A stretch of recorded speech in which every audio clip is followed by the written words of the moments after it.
Welcome back to the Pesky Report, episode 504, presented by Beyond the Monster. I'm Jordan, joined by Brian and Jack. Fun series. Fun series we get to talk about today, boys. I am super excited. And it was like a different way in each game that they were able to win, which is nice. It's not like the tried and true beat them by 1,000 runs, or it's just a sloppy game. Like, you got a little bit of everything in the series, but like I'll throw it to you first, Brian. Just your overall reaction to the series, and kind of where things stand with the Red Sox. We'll get into the deadline at some point, I'm sure. But yeah, I think coming out of the All-Star break, it was like, here's the gauntlet, and it was like, all right, and then they did okay, and then they had Houston. It was like, all right, well, we'll see how it goes, and then I think going into that Friday game, Houston made a bunch of moves, and the Red Sox kind of really didn't make much. And you're like, here we go, and it was nice, but the thing that blew me away, especially that first game, how stupid is Houston's base running? Like, it was just like they're like almost like too big to fail. It's like, what the hell are they doing? Like, they had 3 errors in that first game, and it was like, and the way the pitching was to the Red Sox, it was like that matchup. We're like, oh great, this is the one we're going to get shellacked, and I'm like, this guy's pitching as good as he possibly can, and he's doing everything he can to keep the Red Sox in the game. And please don't go to extra innings. Please don't have, Jordan Hicks pitch. Please don't, you know what I mean? And it was like, but, they got through that first game, and then it was like, all right, let's win another one. And then even on the radio yesterday, like, well, we won the series. I'm like, well, fuck the series. I want to win all these games now. After they won that first one, I thought that was the hardest one to win pitch-up matching wise. And then after that, I'm like, all right, I'm getting greedy now. I want the whole thing. And then we got it. Yeah. Jack, what about you? What are your thoughts on the series overall? We're back. This has been like such a weird up and down thing where we had the 10-game win streak where I was like, okay, this is great, but it's also kind of against bad teams and a weird Tampa team. And then we go into the All-Star break, and then that road trip after was getting punched in the face a bunch of times. And I was like, was this all a sham? Is there no hope in the world? And then, you win a series against the Dodgers, you win a series against Minnesota that you arguably should have swept, but you didn't, but you still won it. And then you come back home, sweep the Astros, who are another first place team. It's like, okay, I'm kind of back sold again, where it's like this team, they're playing really well. And similar to what you said, they won in different ways, which is encouraging. It wasn't just punching them in the face a million times like it was with Colorado, where it's like, oh, we're going to just score 11 runs because it's the Rockies. It was different ways to win, and I'm encouraged. Yeah, this team is ridiculous at home. 37-21. So they all they have to do is win 5 more home games the rest of the season to secure the above 500 record at home, which is crazy because I think were below 500 each of the last 3 years. Yeah, I was going to say that has not been the case as of late. Yeah. They are usually very bad at home. That is very much not the case this season. Now, they are 5 games under 500 on the road, but when you're 16 games over 500 at home, I can live with it a little bit, especially now where they're at in the standings. That first postseason series would be at home, so that's big. And, just individually, I was worried because the way the deadline happened, obviously not a whole lot of movement, not a whole lot of impact, surefire impact coming in. And with the Astros coming up, it just was like deja vu. This is where the Stros come in, belt to ass for at least 2 of these 3 games, and the season dies in early to mid-August, as it has the last few years. Cooper Criswell, man, 7 innings of 1-run ball going band for band with Hunter Brown, as everyone expected when we previewed this series, because we all thought that there was no way they would add a starter and we would be watching Cooper Criswell dominate. We got Joe Ryan at home. He's poor guy gets optioned the day after. But that was unbelievable. Is Criswell really a worse option than Buehler? And I know we might get into this later, but it's like I know it's one start. I don't want to overreact, but I kind of feel like Criswell might be a more competitive starting option than Walker Buehler right now. Well, it's not even just one start for Criswell because we had all of last season too, where he was a good major league starter, very effective. Yeah. Like what? I think as a starter last year, he had like a 3.4 ERA and 18, 19 starts. Like that's not nothing. Yeah. And I get that he's like, I mean, he hit like 92 at one point in his start the other night. And I'm like, all right. Like, I guess the dude cutter is filthy with Criswell. Like that cutter moves. Change up to lefties is good too. I mean, he had the dude sitting 2 seats over for me is psychotic and actually put Cooper Criswell strikeouts in a parlay. I heard it as he was doing it. I'm like, this man has no idea what he signed up for. In the end, he actually shorted Criswell because he only bet him 3+ Ks and he finished with 4. So he was good. That was impressive. That was hilarious. And, again, went band for band with potential Cy Young winner in Hunter Brown. And then sets up the Reds. I mean, he kept the Sox in the game, obviously. 1 earned over 7. Kept them within a swing of tying or taking the lead. Willier the sac fly. And then our sweet prince, Roman Anthony, first walk-off hit as a big leaguer. That man's just different. And he does it like, I don't know how else to describe Roman Anthony. Like, I've had some people that don't watch the Red Sox super closely. I mean, they know who he is because they've been hearing about him for years. Ask me like to describe him as a player. And I'm like, it's just different. Best to ever do it. Yeah. There's just something about him. Like he's 21, OBP over 400. I feel like when you you have a superstar in your hands, they have that moment where you're like, that's how I know he's a superstar. Like for Devers, it was the home run against Chapman as a rookie. I thought it was going to be it ended up being a loss, so I guess it wasn't. But the RBI single of Johan Duran in the Twin series, I thought was like, that's just proof. 101, dude, there was a 97-mile-an-hour splitter, and you drive in the go-ahead run in extra innings. But going left on left, dead center, like 410 feet for a walk-off off a good lefty. Like Bennett Sousa's not some slop, like dude they just chucked out there because it was extras. That's a good pitcher. Kid's just different. And I think it was 0-2. He worked it back 2-2 and drove it for, again, the walk-off. And kid's just different. And we've been here since he was 3 for 31, by the way.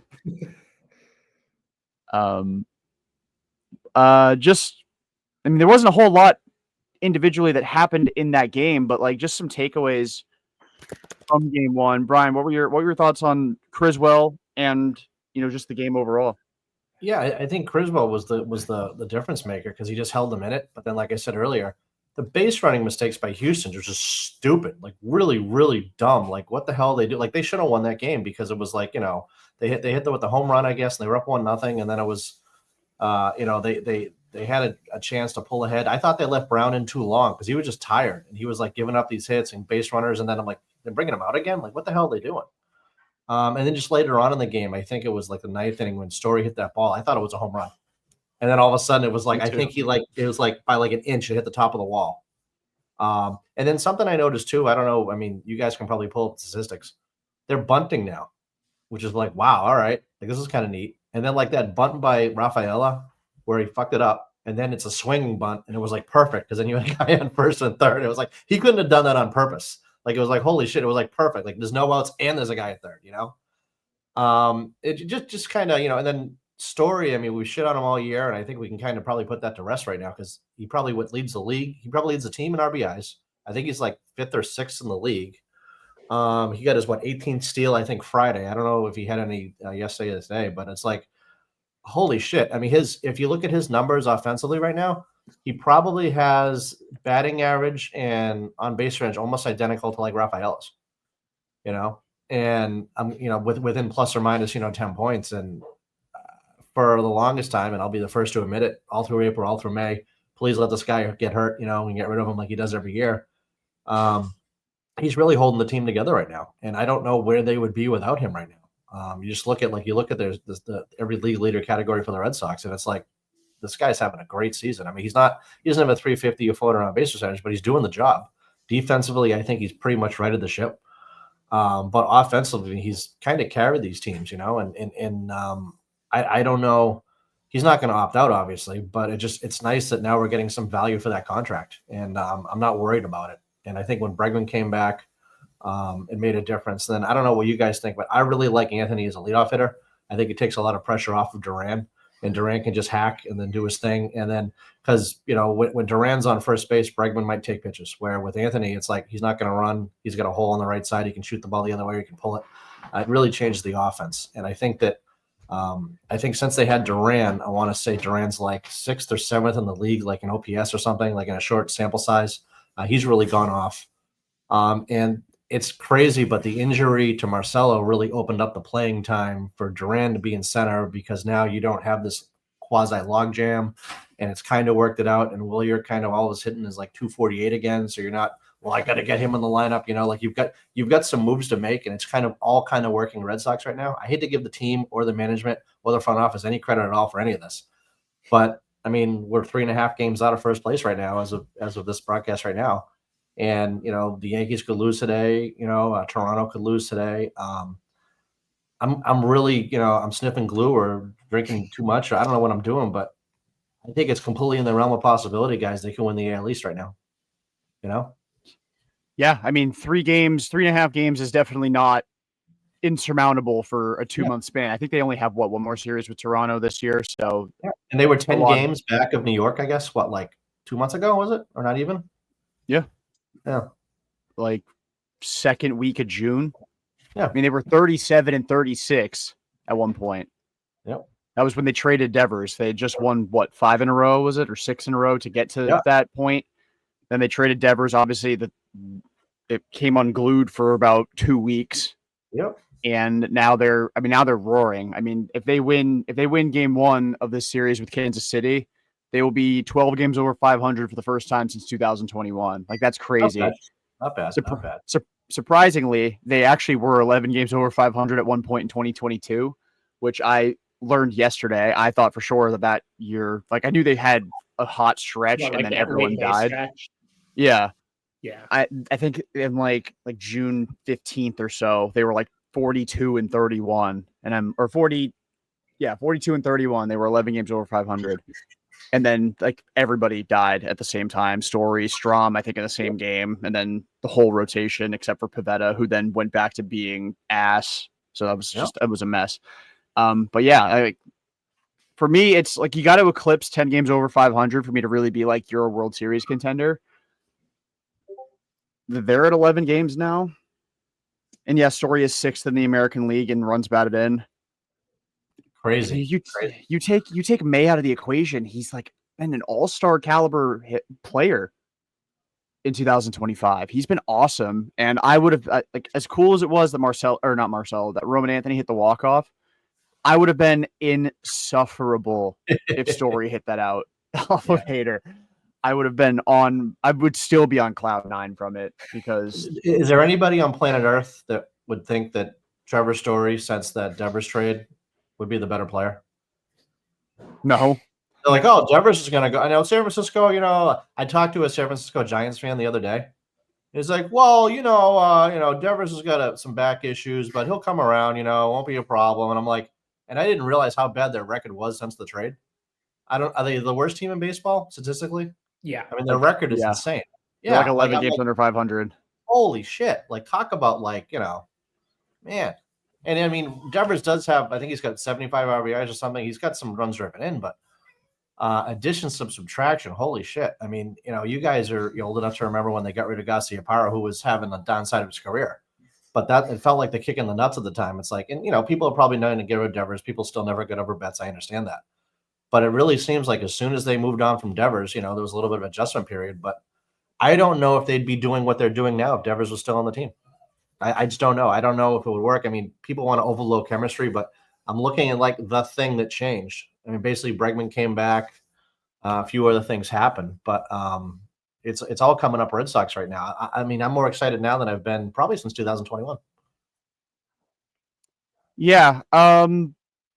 It's hard to not look at that as kind of the turning point, right? Yeah. Obviously, like it's I feel like it's easy to say that was the reason the Red Sox were, but like also the second they got rid of Devers, they stopped losing close games. Yeah. It just stopped happening. Yeah. It like I don't obviously it's baseball, like weird shit happens, and they were so bad in one-run games that eventually they were going to have a patch where they came back and like won a bunch of games by 1 run, and sometimes like you're up by 3 or you're down by 3, you score 2 in the 9th and lose a 1-run game. Like it's not really a 1-run loss. It just that happened to be the final score. But they're finding ways to win games now where they weren't when Raffy was here. And I don't know they're much closer, I think pretty clearly. Like the pitchers have always been psychotic and like best friends the entire year, but like you can see it in the dugout. These guys love each other. And I think that really is kind of lost when people look at rosters and look at production, like just how much being loose in the dugout and like trusting your teammates helps. And like they're ready to go to war for each other. And Story said yesterday that they feel like it's go time, and like that's my motherfucking captain right there. Like I know that Section 10 gave it to Narvaez, but for me, I want to put the C on Trevor Story's chest. That man, he's earned it. He's done everything, and then He's some. put up with so much shit, Jordan. Like, I mean, I have had the rare experience of talking to a few professional athletes, and sometimes they don't always take criticism very well. But Trevor Story, he's conscious of what he's done and how he's performed since he signed that contract. And you never hear him like, well, geez, the fans in Boston, they just don't understand, or, I'm going through a lot. Or he never, ever uses any of these as for excuses. And maybe he just uses internal motivation. I mean, he still had that. I think his second year, he had that off-season camp for like all the newer players and whatnot, at his workout facility. He doesn't have to do any of that. That's all optional. I mean, he had Vaughn Grissom there, who, I guess he's like Mr. Grumpy now, but,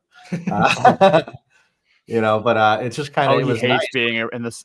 He hates being in this organization so much. Oh yeah. Yeah. I hope we get into that, because that's a funny story, but Trevor, I think, if he does this for the rest of his contract, we're perfectly fine. Whether he does it at second base or he does it at shortstop, if we can get this for what we're paying him, I have absolutely no problem. He's a veteran. You can bat him, not third, obviously, but maybe fifth or whatever in the lineup as a right-handed bat at Fenway. He walks into a couple. He doesn't hurt you defensively. And he's that good veteran presence, which how often have we heard this team doesn't have a lot of veterans? And it's like, well, you're only a veteran presence if you're putting up numbers. Well, okay, problem solved. So, like, everything is just coming together right now outside of Jordan Hicks and Walker Buehler. Which, hey, whatever, that's their problem, but it's just kind of funny because, like, if that's what we're worrying about, we're in pretty good shape. We have probably our best closer that we've had since maybe like Koji would say. Yeah. I looked at the numbers, and then I always forget how good in 2017 Kimbrel was, because you always think of 2018. And then you had the Folk and the Papelbon runs, but it's almost like if we can just maybe preserve Chapman a little bit and not have to bring him out all these times, because I have a feeling he's going to be pitching a lot in October. Yeah, and he's been fantastic. I think everyone is waiting for that meltdown game for him, and it just hasn't happened yet. Knock on wood. But like, has he? I'm genuinely curious. Has he had a meltdown outing this year? I don't think so. I think the most runs he's given up is 2. He had the one issue where he was supposedly like hurt or something, or then against the Dodgers, and everybody's like, "Oh, see here it comes," because people, and I understand, have a legitimate reason maybe to not think highly of him. Whatever, that's their business. But as far as on the field, I mean, he's been great this whole season. And I think I got into it last podcast and maybe the one before that. He's throwing more 2-seamers. Where when he was on these other teams, they're like, throw the 4-seamer, air it out. And it's like walk percent, 14%. Now he's throwing the 2-seamers, and he's throwing 101 mile an hour sinkers, which is hilarious to watch at Fenway, but there's so much movement on his pitches, and he's not walking guys. And it's huge. There's nothing worse than when these guys come out of the bullpen and they're throwing 102 miles an hour and they can't get the ball over the plate. It's like, throw 99 and throw strikes, like it would be huge. Like you walk 1 or 2 guys, especially with that ghost runner, you just fucking yourself.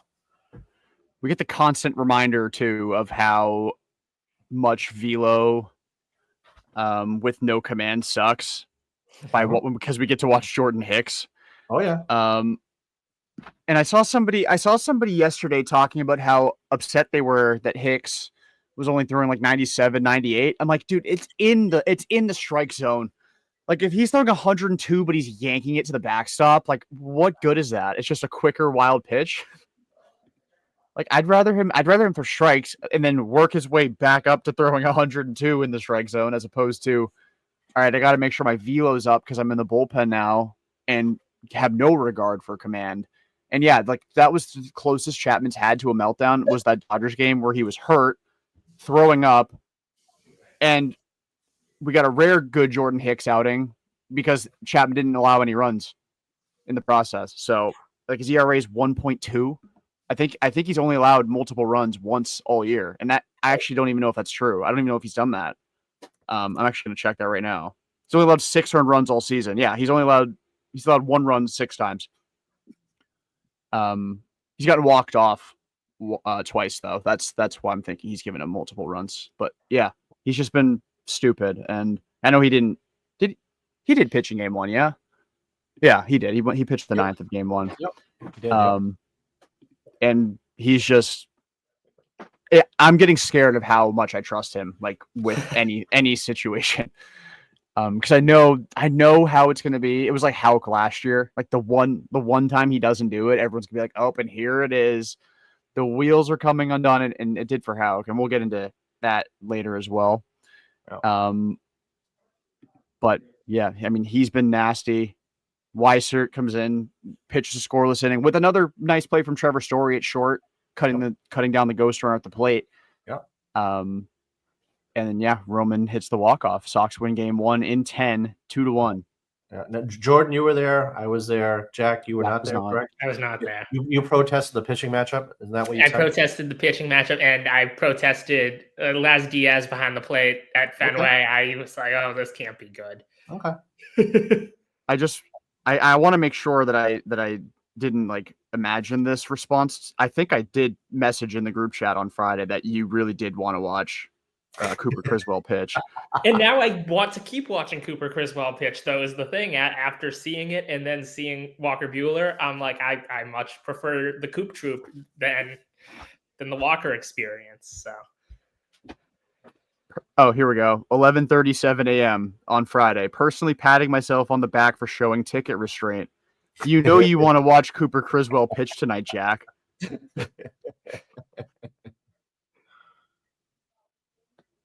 Ye of no faith. Well, it was a big letdown, Jordan, because it was a crochet game originally the week before, and we're all excited. That would have been such a sick matchup. Yeah, and then all of a sudden, Cooper Criswell, and you got the casuals, that go on Fridays. Who the fuck is that guy? Like, like all the girls that are wearing Pedroia jerseys with their meathead boyfriends that were in my section. Who is this guy? What? Huh? What's going on? And then they can't figure out that Bregman's not on the Astros anymore. I'm like, all right, you need to watch a game like every once in a year. Like, holy shit, So. Yeah, but he was a dog. Oh, He scattered what I think 7 hits and a couple walks over 7 innings. Like, and then his reward is welcome back to Worcester. Were you surprised they let Hunter Brown in as long as they did? Because I thought he ran out of gas and they just kind of put him out for another inning.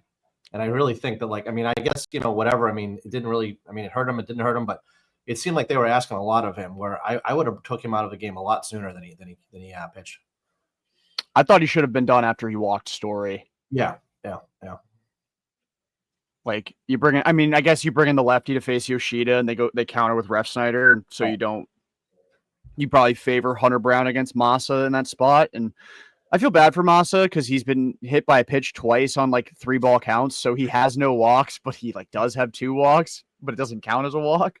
Right. Everyone's 52 plate appearances, no walks, and it's well. How about that? He hit by pitch.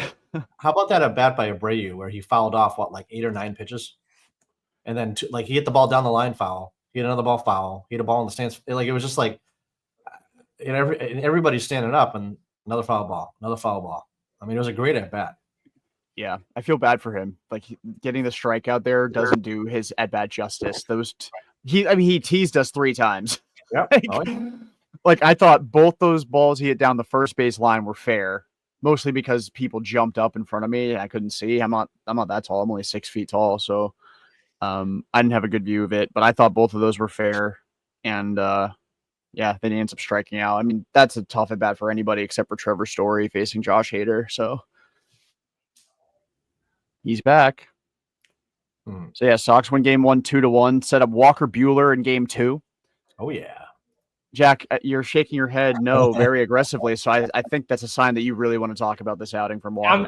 I'm done. I can't do it anymore. I've generally been the patient person here on the Weekend Crew. I try not to be very reactionary. I was the biggest Lucas Giolito supporter there was after the first handful of starts. I don't get why Walker Buehler is still starting games on this team. That he's done. I get he's a good teammate and he's a good guy, and he's won a couple championships and he has a postseason pedigree. I understand all that. He brings nothing to the table anymore. There's no velo, there's no command, and if you don't have either, like sure he can throw pitches. I guess he can throw 80, 90 pitches in a start.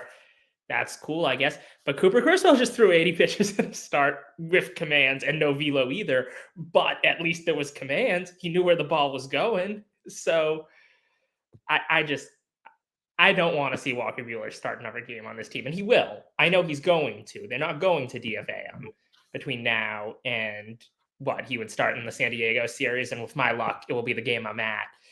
And... But they, in fairness, they win games he pitches. So they do, but so you still get the win out of it. A reverse DeGrom, where like he's so bad, it really motivates them to win. Yeah, they're like, this guy sucks so bad. We got to put up 10. Yeah. And when Crochet pitches, they're like, we can take the night off. And then it's like that one AJ Burnett year on the Yankees when he had like 19 wins with an ERA of like 5.7. It's like, didn't Porcello, when he won all his games, and he led the league in run support or something crazy? Yeah. It was like every single start he would go 7, allow 2 or 3 runs, and the final score would be like 11-4. And then when your parents were in high school, the Red Sox had a guy, Eric Hansen, like I think like in '95, he won like 19 games, some bizarre number, but his ERA was like over 5.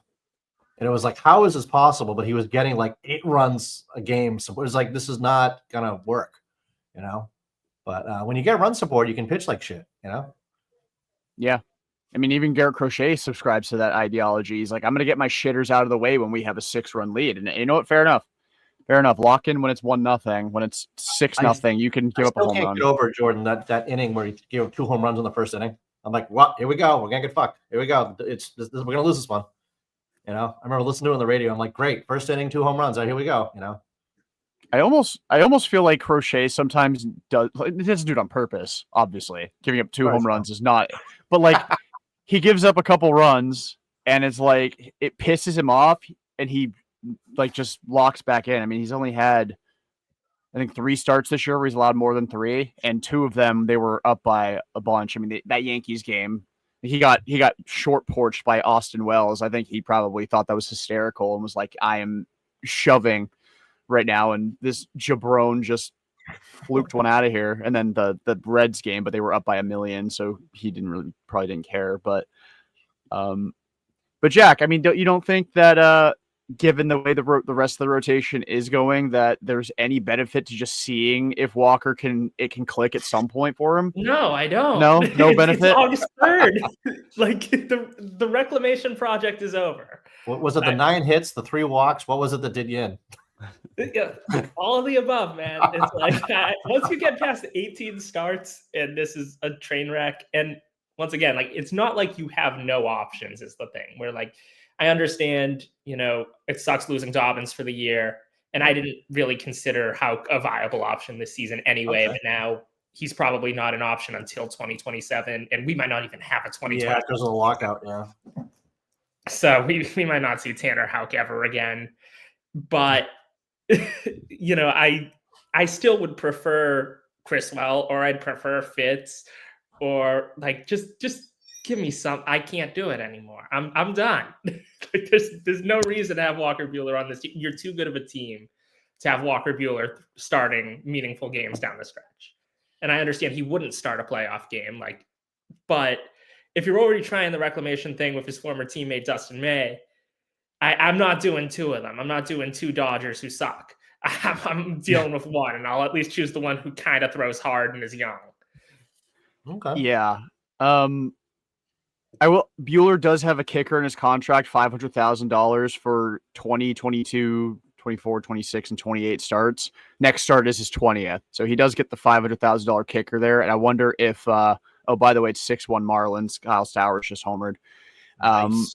So that's, yeah, he's been a god. And the Orioles look pretty dumb for trading him for Trevor Rogers. Although Trevor Rogers was doing well earlier in the year.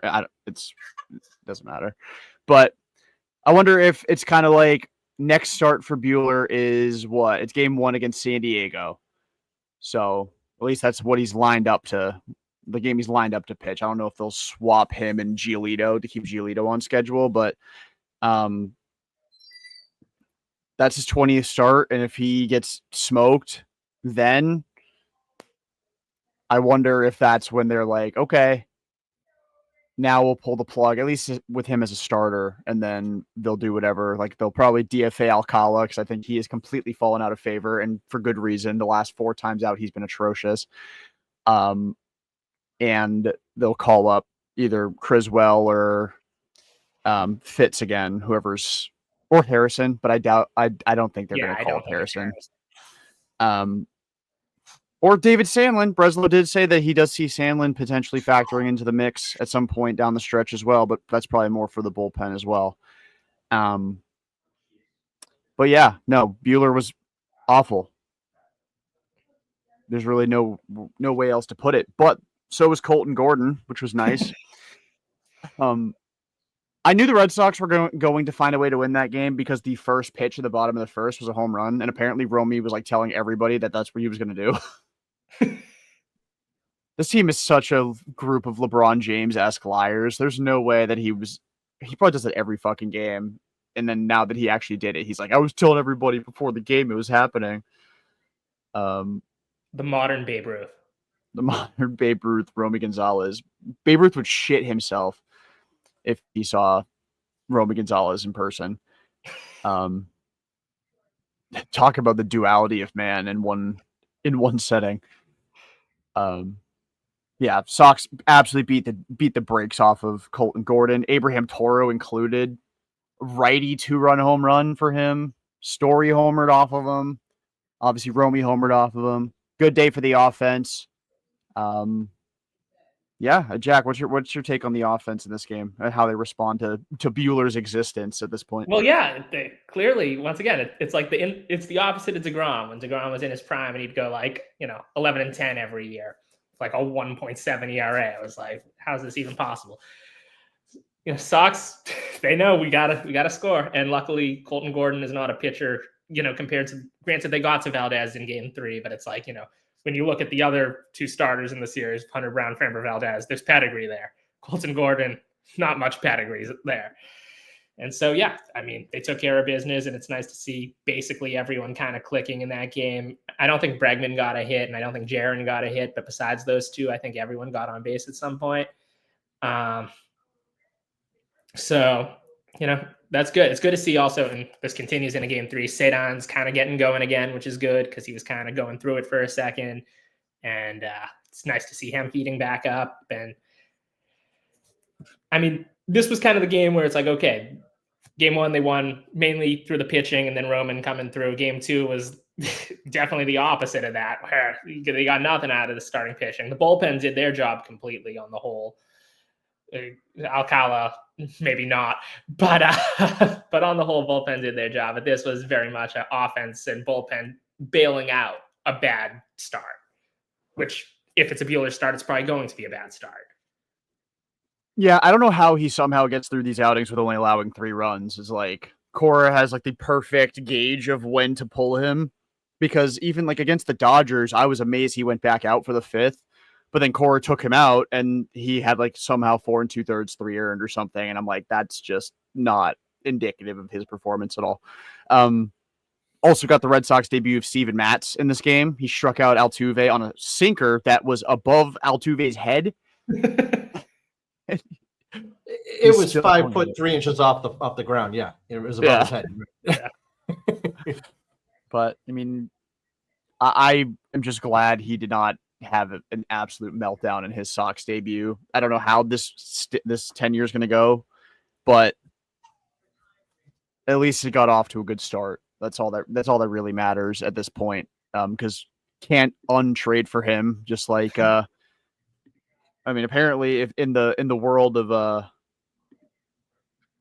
oh, sorry, I got sidetracked. Chris Bassett got called for a disengagement violation, so that's fun. I lost my train of thought. Someone save me.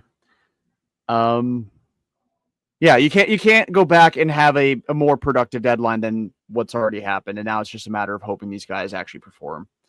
Yeah. And I was all for the Matz deal because as cool as like Blaze Jordan as a name is, there wasn't really a path to playing time. He's a Rule 5 guy. And Matz is having a really good season for St. Louis. And he's been a guy who for years I've kind of been like, Steven Matz could be interesting. So maybe a couple years late, but I think, it's something. And it means Bernardino isn't going to pitch every single game in Worcester, God willing. So maybe he can recharge a little. I didn't see Bernie in Worcester yesterday, and I think he may have done that just to make sure he couldn't pitch in the game. He's like, if I'm going to be in AAA, I'm not pitching every day. So let me take this data myself. Let me not report for duty here. Yeah, Brian, what were your thoughts on game 2? Well, there was this guy in the box score. I'm not really familiar with him, Ort or something. He struck out 2 guys, and I was like, his name looks really familiar. I don't know where I've seen him but no, it was nice. Matz, did what he did, and then it was just nice that they won that second game, and then like I said, then they got greedy and won that third game. But yeah, outside of Duran and Bregman, everybody was kind of doing their job. And now I'm scoreboard watching, and I'm like, okay. In my mind, I'm like, the Guardians, the Royals, the Mariners, Toronto, and New York all have to lose. And I'm like looking at the scoreboard for each one, and I'm like, all right, check. And I don't want to get ahead of myself, but it's kind of like it's really hard not to, because now you're beating the good teams. And Houston is a division leader right now, but I think we're maybe a game and a half behind them. I mean, I'm looking at the standings right now as we're recording this, and it's wild because, I mean, just overall in baseball, the Red Sox are 5.5 off the best record in baseball. In the league, we're 3.5 off the best. You know what I mean? So, but it's just it's an exciting time to watch it. But it's 7-3 is definitely feels good. And then, like you were saying before, the tightrope they walk with Walker Buehler to get the most out of him. I mean, Core is doing an amazing job. He went 4 1/3 innings, and then I think Wilson came in after that.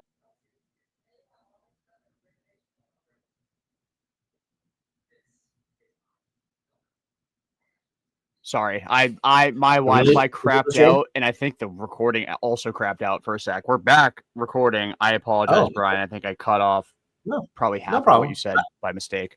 Yeah, well, basically, just it was a nice.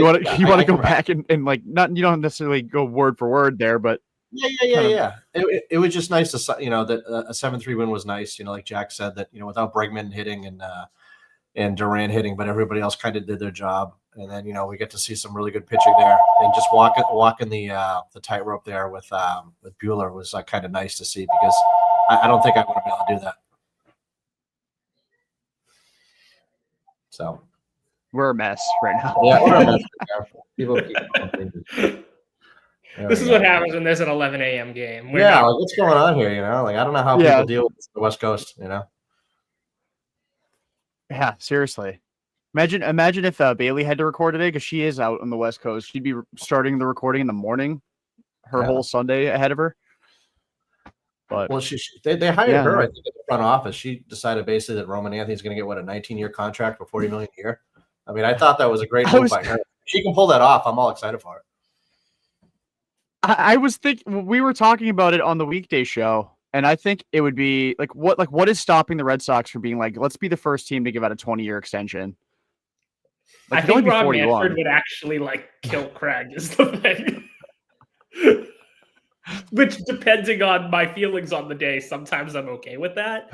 But I think Rob Manfred would I cannot imagine his reaction to that. Yeah, there'd be a lockout tomorrow. It'd be like the NHL when they gave DiPietro that 20-year contract from the Islanders, the Rangers, or whatever the fuck it was. And it was like, okay, we just came back out of the lockout. Okay, cool. I'm going to give a 20-year contract now. It's like, what the fuck are you doing? Like, we just came back out of a work stoppage. Like, we're saying that you guys are spending stupid. We wiped all the, but yeah. But 19 years. What'd you say, 19? And what was it? 750 mil or something. Yeah. But in her defense, though, guy behind me was talking. How do you feel now? I know that he's not having a great year. The Juan Soto deal. I mean, does that look worse now, better now? I mean, I know he's a great player, but I mean, what's that going to look like in 8 years, 10 years? You know what I mean? Like, holy shit. What are the contracts going to look like at that point? I mean, like we thought, I mean, if let's pretend that Ohtani's Ohtani, he's worth it. Yeah. So well, I won't even include him in this, but like Vladdy and Soto's contracts didn't exist. We'd be looking at Devers' contract like it's an absolute disaster as well. Right. But like even if he is a true DH, which it looks like he is because he cannot play first, at least not yet. Yeah. He tries. At least not yet. He stands there now, which is a step up from what he was doing in Boston. He's a team player. Don't give him a hard time. He holds a glove sometimes. Yeah. He does hold a glove sometimes. He did not set it on fire when he got to San Francisco. But you know, his contract doesn't look that bad by comparison now because guys like Vladdy, who are better, are getting like double the money. Yeah. It's like, I'm wondering if these teams, Jordan, if they're fucking themselves because you heard the whole thing about Bryce Harper, right? With Manfred. Yeah. Where he was like, all right, we're going to have a salary cap. He's like, I will fucking end you like right now. If you even bring that up again and get the hell out of my dugout. Hey, I agree with him. Yeah. I agree with him. Although I will say that it's really just the guys like Soto that get boned in the salary cap era, but I am 100% against that. I do wonder because people propose the salary floor idea. I don't know. I think the shit teams that are still cheap are still going to they'll just pay up guys on their roster or like shitters. They'll give them like 10 million because they're just to hit the salary floor. And you can't really institute a floor without a cap. Economically, you can't really do it. So a floor is a backdoor to introduce a cap. So I'd rather if Pirates ownership wants to be the worst ownership ever, you just have to roll your eyes and let them, as shitty as it is for those fans. Yeah, they'll have to go through losing Paul Skeens in a couple of years. That contract is going to be something. Holy shit. Like, you're talking about money for a pitcher. I mean, he's going to set the record. Yeah, 100%. Yeah, without question. And Scooble will have that title very short-lived as well, because eventually Skeens will either get an arbitration extension or hit free agency. Although for him, I'd probably just wait till free agency. Yeah. Don't give the Pirates any hope that you might actually agree to another contract with them. Yeah. Do you think he gets the Tommy John surgery before he joins the Dodgers or after? Definitely after. Yeah, I'm going after. They are going to assassinate his elbow the second he signs that deal. They'll have 12 starters, so it won't matter, and all of them will have a Cy Young under their belt.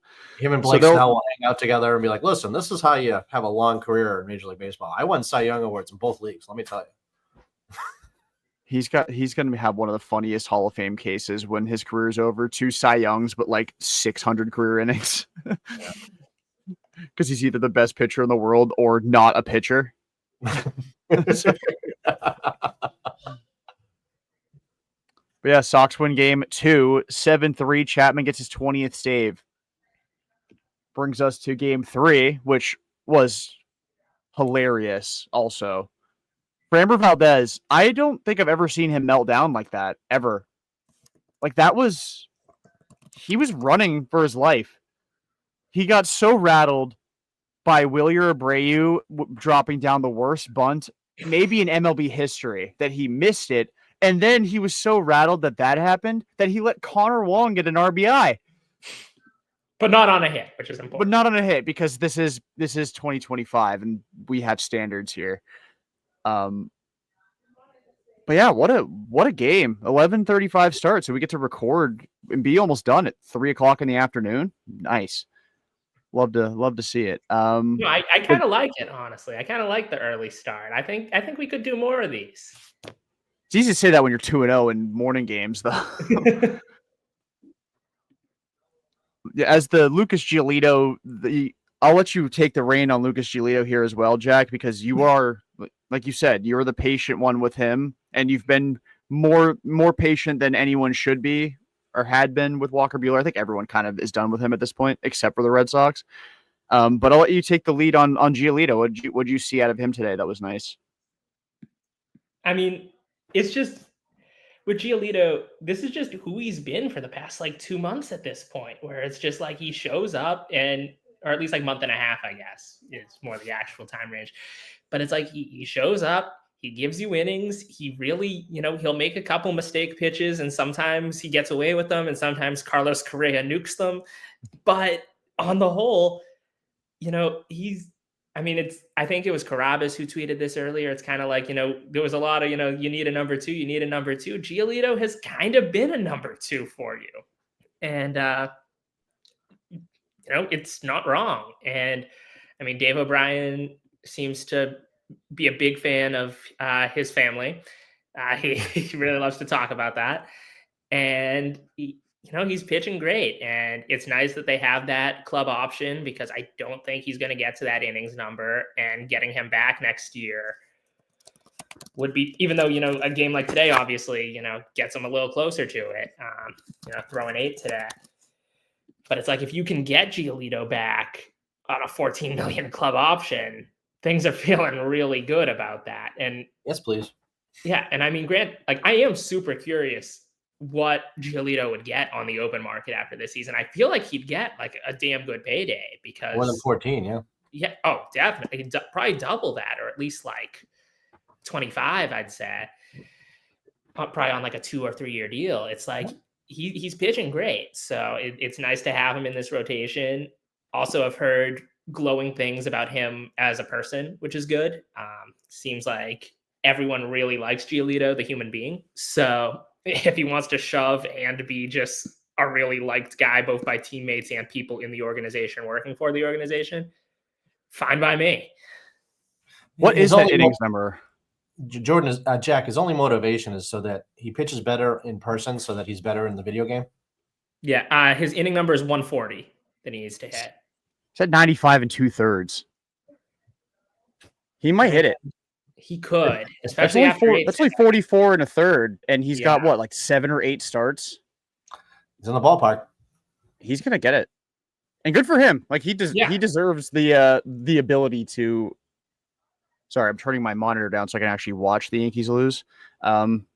But and it becomes a mutual option if he hits it instead of a club option for $19 million. He would turn down his half of 19, I would assume. I think he can get more than 19 on a 1-year deal. So, are we at the point with Giolito where we're talking maybe extension? Yeah, I am anyway. I can see that. Yeah. I know that's like kind of like the new thing, like a player's doing well, it's time to extend them. Like nobody can ever be around for just one season, but like I genuinely am kind of there with Giolito as well. Not like not like we're not talking 4, 5, 6 years, but like right. You want to buy out the option entirely, get him like 3 for 66 or something like that. Like 22 I would do that in a heartbeat. I would do that as well, and especially knowing that 2027 is not going to happen at all. So feel comfy knowing that nobody's getting any value out of any contract that year. But yeah, no, 8 innings of 1-run ball. Loves them. He's not a morning person, but he's allowed 2 earned runs in 15 2/3 innings in his morning starts this year. Brian, what was your take on Giolito's outing today? I thought he pitched great. I mean, it was kind of like, I think early on his first couple starts, I picked him up in the fantasy league and he kind of, fucked me. And I'm like, all right, well, I'm done with this dude. And of course, as soon as you drop somebody, they go on fire. And, they got Crochet at the top of the rotation. He's figured it out, and Bale's kind of figured it out. They should win 3 out of every 5 games they play right now. The rest is just kind of up in the air. But if they win 3 out of 5 the rest of the way, they're gonna win. They're gonna be a wild card team, and they might even win the division. I mean, that's all you really need. 3 out of 5. I mean, it sounds easy and whatever, but that's pretty solid. Yeah, it's crazy how being 1/500 every 5-game stretch is like really, really, really good. It adds up. And it's crazy. The Red Sox, like we talked to, like you mentioned at the beginning, Brian, of that gauntlet post All-Star break, how the Red Sox have now kind of become the gauntlet. Like they are the team that people are like, shit, we got to face those guys. Because like even like they're winning Walker Buehler starts like routinely. Was it? Well, they did lose in Philly, right? That was the catcher's interference game, I think. Yeah. But like other than that, like they win when he pitches. So it's like we get our BP reps in for 4 2/3, maybe 5 innings, and we still lose. Like that's just what happens when you face the Red Sox. I mean, granted, mostly at home, but like that's part of it too. They take care of business at home, and yeah, Giolito's become like shout out Craig Breslow for that signing that I hated at the time. Mhm. And I hated as recently as 7 weeks ago, and ever since then he has told me to go fuck myself, and fair enough. I deserve that, every bit of that. Something, Jordan, I want to mention too is this is the Valdez revenge game or anti-revenge game. I remember in 2001, he kind of like all of a sudden he couldn't find the plate. He pitched 2 innings, and the Red Sox kicked his ass in the playoffs. And then next start, he was like throwing 6 miles an hour faster than he had all season, and he was getting all this movement on his pitches. And all of a sudden, every guy on the Astros starting rotation was an all-star, and we get bumped out of the playoffs. And it was just like I was glad to kind of see some type of some retribution there for some stuff that happened in 2021, because to this day I still think that he had either shit on the ball or something was going on. They were just like taking it to another, because literally had poop on the ball that good at score that many runs in 2021 just to fall off a fucking cliff. And I'm like, what is Houston doing pitching wise? Something, it still doesn't sit right with me. That you're telling me that the Houston Astros were doing some suspect things? Well, they like to accuse us of doing some suspect things. Yeah, true. We didn't even talk about that. Kyle Hudson's hysterical, by the way. He was like, your ERA is 6, buddy. You're gonna get mad at me for saying you're tipping. This is the second time too, because that happened with it didn't happen during the game, but when Neris was with the Angels earlier in the year, there was that whole thing with Tyler Anderson and Jose David Flores the day after for relaying that Hector Neris was tipping. Buddy, if you solved this issue, maybe your ERA wouldn't be above 6. He's a garbage can. So he's very properly employed by the Houston Astros. Yeah. I did not do that on purpose. That's just how that worked out. But yeah, Giolito down to a 3.57 ERA on the season now. Like, I don't know. I talked about this at the beginning of the deadline stream, or when we had Tim Healy on. Barring Joe Ryan, which for 90 seconds was who the Red Sox acquired. Was there anybody out there really that was going to be better for the Red Sox than what Giolito and Bello had been giving you for the last 2 months? And I still think the answer is no, although I would have preferred Merrill Kelly. Kelly is the only guy who I think is around that level. Yeah. And even then, like, Kelly's good. Like, he's a good pitcher, but Giolito and Bello both are carrying like sub-2 or sub-3 ERAs over the last 2 months. Like that, like Merrill Kelly's not doing that. Probably not. No. Maybe come October, but I guess that's what everyone wanted to acquire him for. And I think that in the offseason, that's when you make the move for Ryan, because we saw what the Crochet deal would have been if you made it during the season when it included Anthony. They waited till the offseason, and then it didn't. So you can get Ryan and pay market value or even less than the inflated value during the trade market. Why give up the whole farm? And then all the reports I'm seeing that they tried to make multiple offers. I'm not trading Rafaela for Diaz. I'm not doing that one. Yeah. That's just stupid. It's kind of like people are like, oh, they didn't make any moves. It's like, okay, well, what'd you want them to do? Just give away, and just make deals to make deals and get screwed over on the deals? No, I'm good with that. They always say some of the deals, you make are the ones you don't make, the best ones. And it sounds like, and like I said, I hate to give the ownership credit. I hate to give the management credit, but the more I hear, the more I'm like, you know what? I think they did okay. Yeah, I mean, we'll see with Dustin May, because if Dustin May sucks, then like that doesn't really. I mean, I think there's a reason, there's cause for optimism that Dustin May won't be terrible. Like I went through his season because I remember early in the year people were talking about how good he was doing, and then suddenly his ERA was like 5. Like how that happened. He like just decided randomly at the end of May that ground balls were for suckers, and he just loved giving up homers instead. Like he's like literally he has ground ball rate through May 21st, I think it was like 53%, and he had a 3.7 something ERA or 3.8 ERA, which is not like it wasn't a world beater, but pretty good. I would take that in my rotation.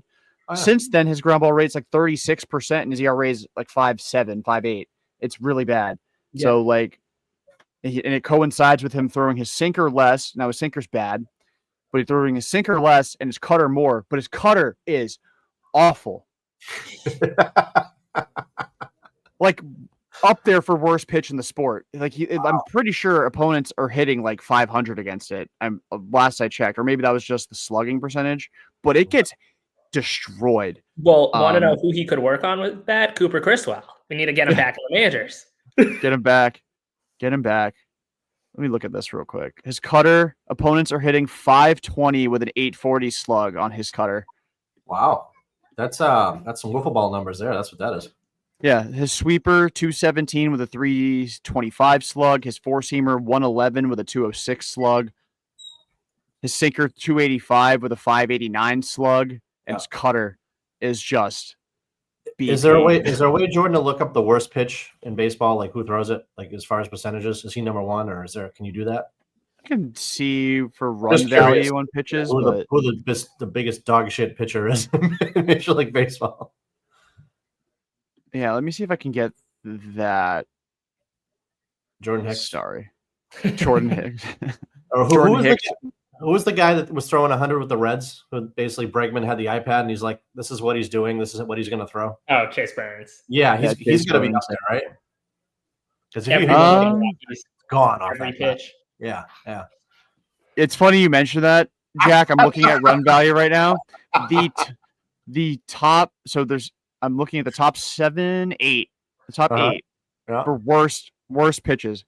Herman Marquez, who didn't minus 16. Wow. Antonio Senzatella, minus 15. This is just four-seam fastball. Yeah. Walker Buehler's 4th at minus 13. Oh, yeah. Chase Dollander is minus 11. He's 5th. Austin Gomber is 7th at minus 10. And Angel Chivili also minus 10. Wow. So of the top 8, 5 are Colorado Rockies. Oh, and if you go to the 15, if you go to the top or bottom 15, I guess it would be 7 Rockies for fastball. I thought it'd be Colby Clemens for sure. He'd be number 1. Just because you give him 15 runs doesn't mean it's all the run value there. Or I got to look at cutter. I guarantee you Dustin May's got to be at the bottom of this list. Let's see. Best cutter is Max Fried at plus 13. Worst cutter. Dustin May is actually only tied for the 12th worst cutter. Oh, okay. There is a Rocky that has a worse cutter. It's Kyle Freeland. Remember when he had that one great year? That was crazy. Yeah. Remember he took like a no-hitter into like the 8th inning once as a rookie, I think, and then like literally every start since then's been terrible. Every single one. I like him too. I hope somebody frees him from Colorado. 7.8 WAR season in 2018. Wow. 2.85 ERA in Colorado is crazy. How do you do that? Clearly, he doesn't even know because he's not been able to replicate it. Yeah, Mike Hampton's the only guy I think that came close to that, like ever. I wonder if Kyle Freeland has like anything in the tank if somebody frees him from the Rockies. Doesn't really matter. But yeah, Sox win 6-1 in Game 3 of the series. Sweep the Astros. 8 innings from Giolito. Murphy slams the door. So the woke Boston Roku Sox. The morning Sox. The morning Sox win 6-1. And thank God for that implosion from Framber Valdez. And also From Trevor future Story. Red Sox, Framber Valdez. Yeah, from double agent Framber Valdez.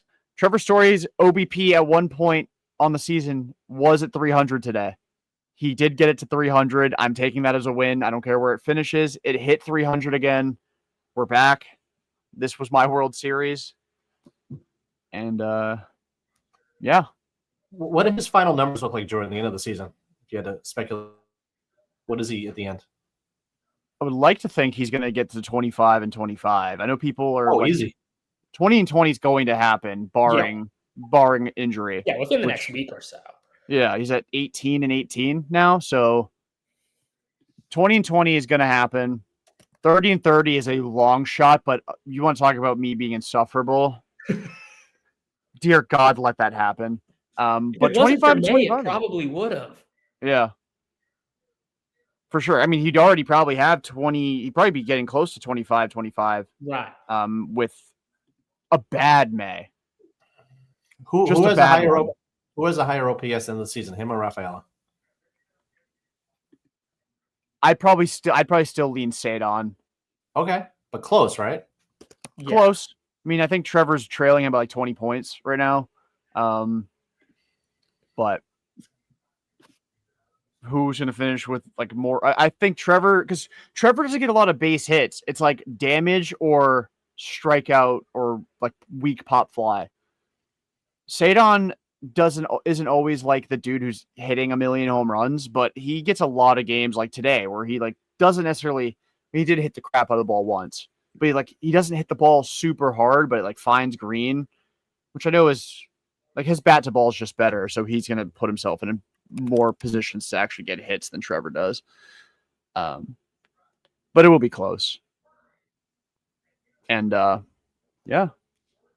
Sox win 6-1, sweep the series, and win the series as far as aggregate score, because I love doing this now, 15-5. So they handily beat the Houston Astros, and a nice first sweep of them since 2013. So that was a good year. That was a good year. That was a very good year indeed. And 62-51. And welcoming the Kansas City Royals to Boston for 3 games. That's right. Shall we just go right into the preview, or did we miss anything else? We can talk about Houck after. I don't know. We'll talk about Houck first. Okay. And then we'll go into the preview because ending the episode with the preview makes more sense, or that's just what we do. Sure. So yeah, Tanner Houck's 2025 season and probably 2026 season is concluded. He is going to have Tommy John surgery, which feels long overdue at this point. Didn't he say like his flexor tendon was like really torn? I'm like, brother, why'd you like bother coming back for the rehab? I mean, he did apparently hit 101. I don't know if that was ever actually corrected on game day. But sucks for Tanner Houck because his like literal baseball career could be over. As crazy as that sounds, like, or Major League Baseball career. Out all of next year and 2027 may or may not happen, but that's his last year before a walk year. That's his walk year. Right. And then it becomes, are you like a, non-roster invite to spring training somewhere? And, it's. I'm sure some bad team would give him an opportunity just because of pedigree. Let's rule over that. Non-roster invitee, we can pay him absolutely nothing. This would be great. Ooh, wow. Oh yeah. Well, I think we kind of know what's going to happen with him at the end of the year. He's going to get non-tendered. He's not going to be. Yeah. And they may bring him back similar to what the Brewers did with Brandon Woodruff, just because it's another body that's familiar with the organization. The guys love him, but he's not going to be tendered a contract. And I think the Red Sox would be dumb to do it. Right. The business of it sucks, but I think that would make no sense to tender the guy a contract when you know he's not going to pitch in 2026. Right. And when you knew, it's not like even before, and granted, he might have been dealing with it anyway, but he was performing poorly even before everything went wrong. So it makes it even harder to kind of go, towards, okay, we're going to tender him. It's not like he, had like an ERA of 2.2 and it's like, okay, let's do like a 2-year thing, avoid all this and move forward. Like I don't see it happening. Yeah. I feel for the guy though. I mean, oh, totally. His trajectory as a major league starter, like how great he was in the first half last year. I know Milliken tweeted the video of his Maddox last year. And like he was so good in that game. It was like the righty Chris Sale dream was finally being realized, and he got the All-Star selection, and then it just he had nothing after that, and it really sucks. And I wonder how long he's really been dealing with the injury. At least since last year, yeah, or how long it's like really been kind of like surgery might be in the in front of him, but sucks for Tanner. But I don't know. I feel bad for him though. It's crazy to think that the Red Sox are 11 games over 500 with Buehler as bad as he's been, Houck as bad as he was, plus now missing the entirety of the last 3 months plus the rest of the season, and then nothing from Cutter Crawford because he's been hurt. And Patrick Sandoval's not happening either. So you got no, and that's just on the pitching side of things. That's not even counting Casas. Yeah, Casas doing nothing, then getting hurt, and trading Devers. Duran was mediocre at best for about 6 or 7 weeks. They had no Bregman for over a month. Roman Anthony was rotting away in AAA for 2 months for some godforsaken reason. Trevor Story was just butt cheeks in May, and here they are, 62 and 51. Yep. Baseball, man. The sport's so fucking stupid. The sport's so stupid. I loved it so much. Like, I know every team goes through this. Like, there's always like all the negatives that have happened over the course of the year, and their record is what it is. But it's like, how the hell is this team 11 games over 500 with what they've been through? But yeah, anything before we get to the preview of this series with Kansas City? Oh, the Meyer stuff. Yeah, that's not good. No, I do not like the sounds of season-ending wrist surgery. That makes me very sad if that happens. Yeah, he got a cortisone shot, and apparently they're going to see how he does with baseball activities in 2 days now, I think, at this point. Yeah. So we'll see. It does, it obviously sucks if he does have to miss time. It does stop the constant conundrum of what outfielder's going to sit, because they'll just play everybody, even at the expense of Sadon in center field, which I know pisses off everybody. I mean, I'm not thrilled when he has to play second base, but he's also really good there too. So I don't know. The Red Sox problem of having too many good players does end up sorting itself out, which sucks. That it has to be somebody like Meyer, but hopefully it's something that the cortisone shot can fix, and then it can be resolved in the off season, even if surgery is on the table then. Like, it is a thing at this point where it's like, and I think we've talked about it before on the pod. It's like, as great as Meyer has been in the minor leagues and as a prospect and everything, he hasn't gotten through a season healthy yet. And, that's a thing that we do have to keep an eye on, because I think, all the talent in the world, everything looks good. Seems like he's got a good head on his shoulders, good kid. But, he's got to get through 162 without, having a season-ending injury, and he hasn't done that yet. Casas is in the same boat too. Totally. Like him and Tristan both. Totally. The last time Tristan played a full year without a significant injury was 2021. Yeah. So, like, the Red Sox have bad luck with their first round picks getting hurt all the time. Hopefully that trend is bucked. But yeah, no, that really does suck. But George, you see about was it Slayton? I guess he pitched a bullpen session. Oh yes, that too. Yeah, like he had some issue with like a nerve in his neck that's like been yeah. He had a thoracic something or other pinching a nerve, and they said they got it fixed. They didn't say how they fixed it, but he says, I feel fine now, and I'm gonna play catch. And then when you Google his name, the next story was that he threw the bullpen. He said he was fine. And he said he's just going to do like a rehab thing, and then he should be okay. Now, God knows if that's realistic or that's going to happen, but that's a huge arm if they can get him back in the bullpen. Because I don't get me wrong, you got Whitlock, and you got Weiser, but they're really lacking that third guy. And if Slayton can be that guy again, I feel a lot better about the playoffs. Yeah, you're replacing Alcala with Slayton, which that's is an upgrade. Huge, massive upgrade. So then Jordan Hicks becomes Jorge Alcala, which is fantastic. And if he decides he doesn't want to suck, then things really get interesting. Yeah, seriously. Not to suck. Yeah, that's right. Yeah, and then oh no, what will we do with Walker Buehler? Do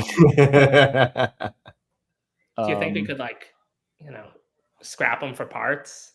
Some ligaments to hand out to the rest of the team. A little bit of Dustin May, a little bit of Buehler, kind of make like a robot. Do we want any of Walker Buehler's ligaments? I mean, I guess they are fairly freshly repaired. So yeah, or maybe like if anyone needs like a knee, if that comes up, Can we give it to Casas? See, this is the type of creative problem solving we come up with. Oh yeah, we could give his wrist to Marcelo. There we go. That. What do you think would have done with Casas if it never worked out this year? If he was still hitting 152, and eventually they just want to come up with some injury, right? I mean, everybody talks about but it always talks about he would have figured it out. The leash was pretty long on him, and I know like Toro, people are shitting on Toro and some other guys, but I don't think people, if you look at the numbers, how much more production we're getting out of first base now compared to when Casas was playing full time. It's really, really dramatic. It is. Yeah, Tristan was showing some signs of life. I think he had hit like 3 homers in like the week leading up to his injury. But yeah, I mean, there is no guarantee. Like we talk in hypotheticals, like, oh, Tristan would probably be, at least at worst, probably doing what Story's doing as far as like overall production, RBI production, home runs. And there really isn't a guarantee that that's the case. He could be very well doing what like Michael Toglia is doing in Colorado, where he's got home runs and runs batted in, but he's got like a 590 OPS or like a 650 OPS, and you're getting nothing defensively out of him because he is a 0 over there. What do you think is playing first base in September for the team? Christian Campbell, assuming he's healthy and everything's fine. Yeah, I don't like. They're trying like Justin Garcia at first base. Yeah.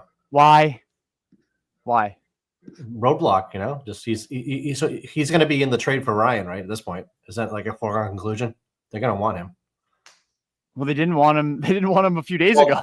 They don't want him now, but they're gonna want him when that's like they're gonna learn to want him. Yeah, they're gonna learn that password. They're trying to figure it out right now. They just can't quite with the hashtag. They need a reset password. They're gonna put a character in there and a letter and a number. Yeah, the special characters. And they're gonna love Willier and Justin Garcia. Yeah, and Sox will get Arias. Yeah, Arias. But yeah, no, I think it'll be Campbell, unless like Toro catches like a third wind and goes nuclear again, and like that platoon really becomes a thing again. It'll be Christian.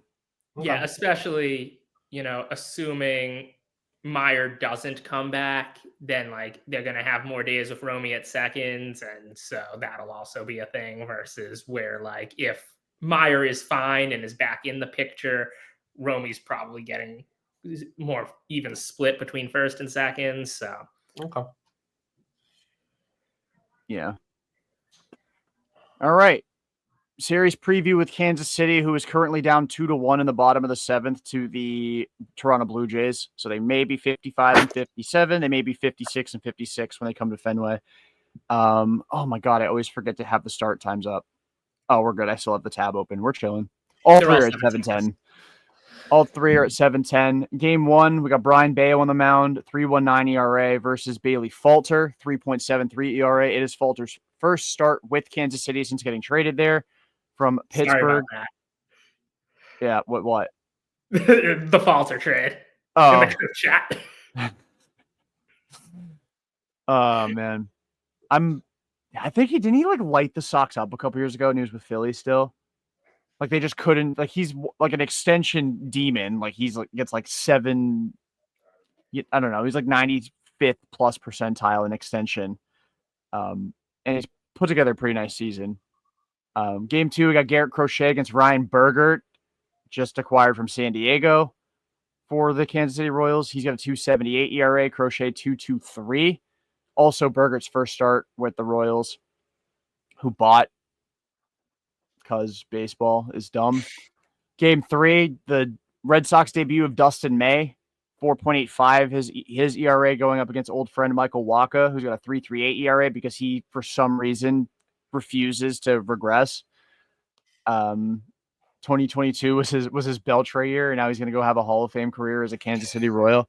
It'd be awesome. That would be pretty funny. That would be pretty funny. And then people can talk about how not re-signing him is one of the biggest mistakes of the 2020s for the Red Sox, like we do with Beltray. But people do still make that case for Waka, which I guess fair enough. He's been good enough, but yeah, Brian, I did too. He was like, he had that, he threw a Maddox in 2022, right? Yeah. Or he threw a complete game, I know, against the Angels. Yeah. He dominated the Yankees, which was fun. You know, you shove against the Yankees, I will always hold a special place in my heart for you. Even Andrew Kashner gets like a pass somewhat for dominating the Yankees that one time. But yeah, Brian, how do you think this series goes for the Sox?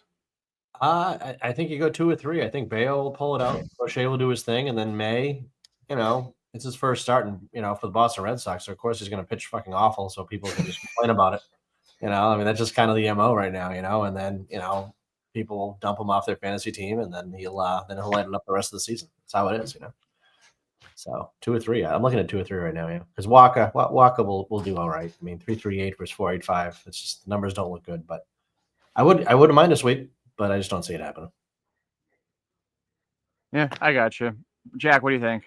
Yeah, I concur. I think they're going to take the first 2. I like the Bayo game. The consistency of I'm not picking against Crochet, not happening. And then, yeah, you get into the last game, assuming they win the first 2. Could see a Cora punts lineup. He didn't really do a punts lineup today, which I was kind of surprised on. He did put Wong in there again in a non-Bayo in a non-Bayo start. So I was a little like, Wong's going to play tomorrow. Like we're doing back-to-back Wong days, I guess. First time since early May for Connor Wong. He plays back-to-back games. But yeah, I was honestly pretty surprised Cora didn't go punt lineup today. But that being said, yeah, I think there's a chance we get a punt lineup Wednesday. Michael Walker revenge game at Fenway. I'm not a big Dustin May believer. I don't love the deal, but I'll say 2 out of 3, and you can work with that. Taking 2 out of 3 at home after sweeping Houston, go 5 of 6 in the homestand works for me. Don't have to fix Lugo, so I think we'll be all right. the recently extended Seth Lugo, who I think started today for Kansas City. Yep, right now he's pitching right now. Yeah. I smell it. I think they're sweeping. I think they're going to go perfect on the homestand. Okay. Because for starters, I'm going to be taking my 8-game winning streak to Fenway on Wednesday, assuming the weekday crew can work with me on recording Thursday instead. I'm not going to record from my car. That's not going to happen. But so Dustin May, by the grace of God, if he could suck, he give him 10 runs and the Sox will find a way to win that game. The heater I'm on right now. But they just own the pitching matchups in these first 2 games. I feel like this is where the Red Sox like really cement themselves as like the team that nobody wants to face in the American League. Like you sweep a good Astros team, they don't have Yordan. You only face, you did face Hunter Brown, and I still can't get over Cooper Criswell going band for band with him. But the Astros don't have Yordan Alvarez, who might have single-handedly won 2 games for Houston in the series just because he's a freak. But then you go out there and you just beat the brakes off of a team that bought because they think they have a shot, and you get to like murder their postseason hopes. And then also improve to like 19 games over 500 at home would be just ludicrous. And I smell it. I smell it. And Yoshida's homering in this series as well. That's my call for. He's audition to Kansas City Royal.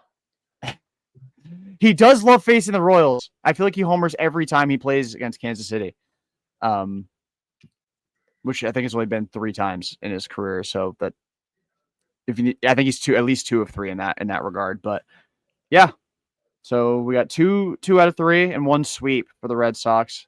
So at worst, they will be 64 and 52 coming out of this series with math 46 games left in the season. So getting to be that time. Yeah. Yeah. One thing you said also, just really quickly, about like the No Jordan thing. It is insane how like Houston is just this horror movie villain where like Jordan plays 20 games, Kyle Tucker gets traded, Alex Bregman walks, Christian Walker has on the whole been terrible.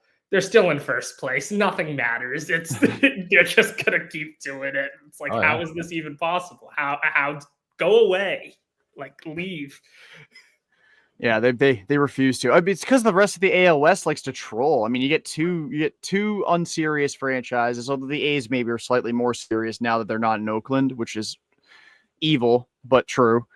The Angels are the epitome of not serious, and then the Mariners never want to do enough to actually be like an AL West favorite. They want to. They're just trying to win 86 games, and the Rangers like to troll as well. I have a weird feeling the Rangers are going to finish like 82 and 80, and we're going to be like, why were we terrified of them in July? Jordan, I got a question for you. Were you more excited with the Anthony walk-off or the complete fucking meltdown the Yankees had against the Marlins? Like I got home and I'm like, oh, this is awesome. I am so excited right now. Like I can't. Like I've experienced a lot of good moments watching baseball, but like to me, like, and then seeing the guys that gave up those runs that were guys that I think they added at the deadline. And I'm like, this is like baseball porn right now. Like I was at the Red Sox game, they walked off, but the Yankees. Oh, this is great. Oh, rewind it again. I got to watch this in 5-minute segments. Like I loved it. It was great to watch. Yeah, I don't know which one got me more excited. I wasn't watching the Marlins come back. So I think that would have been more fun to witness if I were watching it. But seeing all this might be the best bullpen in baseball history tweets just for the first like taste of that bullpen being an absolute utter historic meltdown. Yeah. The it's tears pretty satisfying. The tears of the Yankees fans. I just licking the tears. Crying, you're crying. Yeah. What, it was like 11-3 and they ended up losing 13-12 or something. Yeah, I remember watching the scoreboard at Fenway. I'm like, well, okay, the Yankees are gonna win. And then it was like they scored 4 in the 5th. Miami did, Marlins did, and they scored 6 in the 7th. And then of course they scored 3 in the 9th. And I was like, this is awesome. This is just great. And then you look at who gave up the runs. Bird, and then I'm horrible with the names, Bednar, whatever the fuck his name is, and Duvall. Bednar, yeah. Yeah, and I'm like, okay, Bird gave up 4 runs in a third of an inning. Like just holy shit, right? And of course, we're all scared of Carlos Rondon because he's the greatest pitcher ever in baseball, right? No, it's like, as a guy ever had like decent numbers and you're just like totally not scared of him at all? Like whenever I face him, I'm like, whatever. Like it totally just doesn't even faze me. I kind of want to play the beautiful buildup before Bednar gave up the game tying home run. Is it better than the Tampa Bay walk-off against Tampa Bay? That was the best one. It actually kind of is a little bit, just because of how arrogant. If you got the soundbite, I'd love to hear it. I'd love to hear it. Yeah. Let me see if I can download it first. So before, yes, I can. Give me 1 sec. I will have it. Jack, you were home. Were you watching the meltdown, or were you like, okay? I wasn't watching it, but then like once I started seeing things on Twitter, I was like, okay, I'm tracking this thing, and then like there was one notification after another. I was like, oh, this It's is such a bizarre feeling rooting for a team to lose in real time. But then, like, I get it, because then it's like it feels so evil and devilish. But it's like it's a great feeling that a team you. Well, I've also just never understood David Bednar. I know he has good numbers every year, but like, I don't know. There's something about him. I'm just like, I don't buy it that he's actually good. Yeah. Like, I know he has an ERA in the 2s every year and saves like 25 games, and that means good. But every time I see him pitch, he's not actually good. Right. And it's like there's some devil magic going on here. Like, at least with Camilo Duvall, it's like, okay, like I have seen him actually be good for the Giants. And he's also erratic sometimes too. Yeah. There's the cardiac Camilo moments. But with Bednar, it's like, I know he's good, but I don't know. I don't believe it. But yeah, they got a horrible bullpen with those guys. And then like I'm watching Toronto and I'm like, there's no fucking way they're gonna pull this off. There's no way they're going to win this division. Even they know that. They got to know that. It'd be kind of funny if they did, though. Oh, right. But they're like the classic, like they're going to lose in the first round of the playoffs. Oh, yeah. You know? Like, absolutely. Yeah, them somehow like falling to like the third wild card and then getting like bounced from the playoffs will honestly mean about as much to me as the World Series. That'd be so funny. Very on brand of the Blue Jays. I was able to download it, so we're gonna play the whole 42 seconds of Nice. this from the Yankees broadcast. I was talking to the Marlins broadcasters, and they were talking about David Bednar was making his Yankee debut, and they said, you got to watch out. I said, why? And they said, he really, really struggles here, and always has. So he has a 7.04 ERA in 9 games and thrown right into the fire in now a nail-biting game. He's got a different uniform on now, Michael. It's going to change his luck. There you go. Sanoha, driven deep to left field. Is it high enough? Tie game.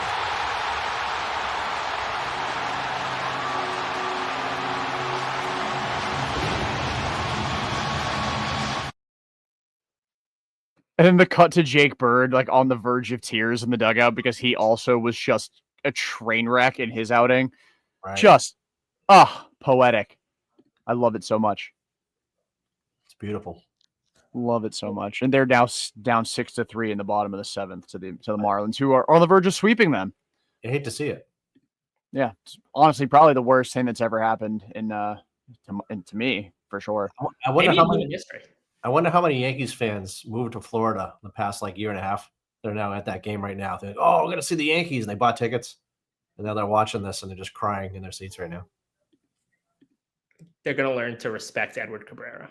Yeah. I didn't. My internet cut out again. I heard none of that. But yeah, we're gonna. I should have just played it off. Yeah, start just nodding, smiling, and nodding like I did in school. Boys. Is there any update on Judge at all about what's going on or what's any news? I haven't seen anything. It just seems like they're, waiting this out, and he probably isn't playing the field again this season. When he comes back, it would be DH only, which means the Giancarlo Stanton in the outfield experience, because Stanton is hitting. He's been like their best hitter over the past like couple of weeks. So yeah, that'll be fun. Oh my God, he plays like. Oh no, he wouldn't play right field at Fenway, but could you imagine? I know he's Giancarlo, who's not allowed to sprint. Yeah, I know he's making a shit ton of money, and he's doing well there. But I wonder if Max Fried is looking at things right now and be like, maybe if I went to Boston, things would have been a lot better this year. He's just dealing with all the bullshit in the media in New York, and he's kind of seeing what's going on. And I mean, don't get me wrong, they're doing okay. They're a playoff team right now, but he's the missing piece for me. I mean, if they have him instead of Buehler, like this, I don't think there's a team better than them if you add him to that roster. I yearn for Nathan Eovaldi. Oh it's like so do the Rangers. That's why they gave him that bonus for not even making the All-Star game. Yeah, I don't know how you do with the sub-2 ERA. You don't make the fucking All-Star game, but it's like if this team had Eovaldi, they'd have the best record in the AL. Like I know that in my soul. They're almost right there now, really. Exactly. What Yankees are going to lose today, probably, and it's 7-3 now. Jacob Marcy just had an RBI triple off of JT Brubaker. So Toronto's up 2-1, but that game that could happen on a dime. We're right there, guys. We're right there. Yeah, can smell it. Can absolutely smell the top spot in the American League. Period. Full stop. Because the Tigers have been dog shit for a while too. I think the Red Sox like 4.5 back of the best record in Major League Baseball. Is Milwaukee still the best team? I think so, but like, you make the World Series and we're playing Milwaukee, you're like, holy shit, there's no fucking way we can beat Milwaukee. Oh my God, not Milwaukee. Like, I'm not scared of anybody right now. There's not one team in Major League Baseball where I'm like, I mean, maybe the Dodgers because they have a million guys, but they're all hurt. And then we just saw what we did. I mean, we have a chance against anybody. The Red Sox are 3.5 behind the Detroit Tigers for the number 1 spot in the American League. Wow. And they are 5.5 back of Milwaukee for the top spot in Major League Baseball. Wow. Crazy. Yeah. Baseball, man. Gotta love it. Gotta love it. Any final thoughts before we wrap this up? Alrighty. For everybody at the Pesky Report, this has been episode 504, presented by Beyond the Monster. For Brian and Jack, I'm Jordan. Until next time, peace out and go Sox.